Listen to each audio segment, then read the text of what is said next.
మాట్లాడితే LG polymers గురించి మాట్లాడతావు. అరే ఎల్జీ పాలిమర్ సంఘటన జరిగిన వెంటనే నేను వచ్చేసాను అన్నాడు. అరే ఎల్జీ పాలిమర్ సంఘటన జరిగిన తర్వాత యాజమాన్యాన్ని ఎక్కడ పిలిపించుకున్నావు? నువ్వు సీన్ లోకి అసలు వెళ్ళేవా? ఎల్జీ పాలిమర్ సంఘటన జరిగిన ప్లేస్ లోకి జగన్మోహన్ రెడ్డి ఆ రోజు వెళ్ళాడా? అసలు మీరు ఒకసారి ఆలోచన చేయండి. జగన్మోహన్ రెడ్డి కనీసం ఆ ప్లేస్ లోకి వెళ్లకుండా ఎక్కడో హాస్పిటల్లో ఉన్న బాధితులను పరామర్శించి బయటకు వచ్చేసి యాక్చువల్ గా చనిపోయింది 15 మంది, స్పాట్ లో చనిపోయింది 12 మంది, 3 రోజుల తర్వాత ఒక 3 చనిపోయారు. 15 మందికి ₹1 పరిహారం అందజేసి ఆ లాస్ట్ లో చనిపోయిన 3కి కూడా ఈ రోజుకి కూడా ₹1 అందలేదు. తెలుసా మీకు? ఏదైతే కాంపన్సేషన్ ₹1 అనౌన్స్ చేశారో చాలా మందికి ఆ మృతులకి కూడా ఈ రోజుకి కూడా కాంపన్సేషన్ అందలేదు. 5 సంవత్సరాల పైన అయిపోయింది ఈ రోజుకి. మళ్ళా పైగా గాయపడిన వాళ్ళ గురించి, తీవ్రంగా గాయపడిన వాళ్ళ గురించి మాట్లాడతాడు. నా దగ్గర ఒక వీడియో కూడా ఉంది, మీరు చూస్తే ఇప్పుడు చేసేది ఒకటి మాట్లాడేది ఒకటి ఉంటుంది. అప్పుడు మాట్లాడితే అతని నోట్ నుంచే 25,000, 10,000, తీవ్రంగా గాయపడిన వాళ్ళకి 25,000 అంట, మామూలుగా గాయపడిన వాళ్ళకి 10,000 అంట. ఒకవేళ అవసరం అయితే 1,00,000 ఇస్తే ఇవ్వండి, లేకపోతే లేదు. ఇది సాక్షాత్తు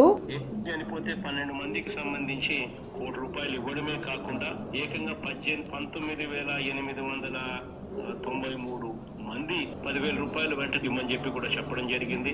వాళ్ళు ప్రైమరీ ట్రీట్మెంట్ తీసుకున్నా కూడా వాళ్ళకు ఒక్కొక్కరికి ₹25,000 ఖచ్చితంగా ఇవ్వమని చెప్పి కూడా చెప్పడం జరిగింది. ఇది మేము మాట్లాడింది కదా, సాక్షాత్తు అప్పుడు సీఎం గా ఉన్న వ్యక్తి జగన్మోహన్ రెడ్డి గారు మాట్లాడిన మాట. అంటే ఇతను కాంపన్సేషన్స్ గురించి, ధర్నాల గురించి మాట్లాడతాడు. తర్వాత ఏమైంది? ఎల్జీ పాలిమర్స్ కి సంబంధించి వాళ్ళ ఇన్సూరెన్స్ అమౌంట్ 150 కోట్లు. ఆ 150 కోట్లు ఎక్కడికి వెళ్ళినాయో, ఎవరి జేబుల్లోకి వెళ్ళినాయో ఎవరికి మనకే తెలియాలి. ఇంకొకటి, ఇమీడియట్ గా సూపర్ స్పెషాలిటీ హాస్పిటల్ అక్కడ కట్టేస్తానని చెప్పి ఒక పాడుపడిపోయిన ఒక స్కూల్ బిల్డింగ్ కూడా తీసుకొని దానికి ₹50 కోట్లు తీసుకొని 2 నెలల తర్వాత ఆ బోర్డు తిరగేసేసి ఇప్పటికీ కూడా అక్కడ హాస్పిటల్ లేదు, ఏమీ లేదు. ఇంతకు ముందు ఆ స్కూల్ లా అని చూపించిన అది అలానే ఉంది. ఇదిగో అది ఏదో కాదు, నేను విత్ ప్రూఫ్ చూపిస్తాను. ఇది ఓల్డ్ స్కూల్ బిల్డింగ్ ని తీసుకొచ్చి హాస్పిటల్ కింద కన్వర్ట్ చేస్తున్నామని 2 బోర్డులు పెట్టి సూపర్ స్పెషాలిటీ హాస్పిటల్ అని ₹50 కోట్లు, లిటరల్లీ ₹50 కోట్లు తీసుకొని ఈ రోజుకి కూడా అక్కడ హాస్పిటల్ లేదు. వీళ్ళు నైతికత గురించి, అదే విధంగా కాంపన్సేషన్స్ గురించి కూడా మాట్లాడతారు.